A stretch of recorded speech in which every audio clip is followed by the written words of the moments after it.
High গাই, আসসালামু আলাইকুম। আমি মোহাম্মদ মামুন ইসলাম বলতেছি। ইতিমধ্যে আমি একটা ভিডিও দিয়েছিলাম কৃষিকাজ বিষয়ে, একজন অভিজ্ঞ চাষির সাথে পরামর্শ করছিলাম আর কি। তা আজকেও আবার সেই চাচার সাথে আমাদের দেখা হয়ে গেল, তবে আজকে তার মনটা কেন যেন একটু খারাপ। তো আমরা আজকে জানতে চাচ্ছি যে কালকে সেই হাসি মুখটা আজকে এত কষ্টের মধ্যে আছে কেন। তো চাচার সাথে আমরা কিছু কথা বলতে চাই। চাচা, কি হয়েছে আপনার একটু বলেন তো। কি হয়েছে একটু বলেন তো। আসসালামু আলাইকুম। আপনারা সবাই আমাকে দেখতে পাচ্ছেন। যাই হোক, আপনাদের কাছে আমার একটা বিনীত নিবেদন ছিল। আমি গত বেশ কিছুদিন যাবৎ কয়েকটা গরু পালি। গরুগুলি বাচ্চা দেওয়ার পরে বাচ্চাগুলি আমি খুব সুন্দর করে পাইলা করছি, দুধ খাই নিজে 100 টাকা গরু বাচ্চাগুলির সম্পূর্ণ দুধটা খাওয়াইছিলাম, যে বাচ্চাগুলি খুব সুন্দর হইয়া উঠার জন্য। তো বাচ্চাগুলি খুব সুন্দর হইয়া উঠছিল। উঠার পরে এখন সেই একটা বাচ্চা কয়েকজনে কিনতে চাইছিল, তা আমি বিক্রি করিনি। আমি পালার জন্য খুব কষ্ট করে এই বাচ্চাগুলিরে পালছি।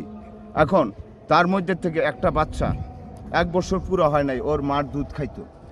তো এখন ওই গরু বাচ্চাটা গত মাসের 24 তারিখ থেকে পাচ্ছি না। এবং এই গরু বাচ্চাটা নেওয়ার পিছনে আমি যখন এই গরু বাচ্চা টুকাইতে গেছি, বেশ কিছু লোকেরা বলছিল যে এই রাস্তা দিয়া গরুটা নিয়ে গেছে বাচ্চাটা, 2টা ছেলে পাশে ছিল। হ্যাঁ, তো এখন আমার এই গরুর বাচ্চাটা পাইতেছি না।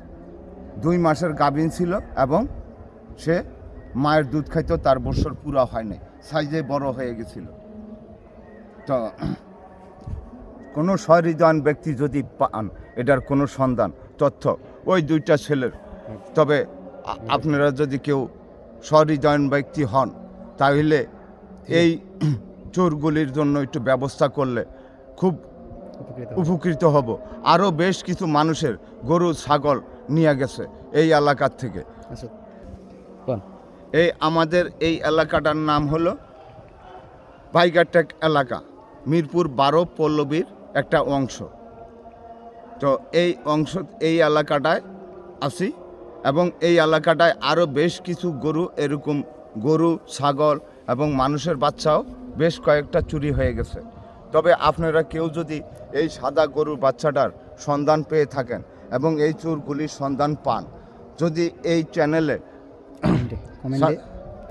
কমেন্ট করে জানান তাহলে আমি খুব উপকৃত হব। আমার এই গরু বাচ্চাটার জন্য আমার খুব কান্না হয়, মাঝে মাঝে আমি ঘুমাইতে পারি না। আমি সারা রাত্র বইরা বইরা হাইটা খুঁজি, গরু বাচ্চাটা আমি পাই না।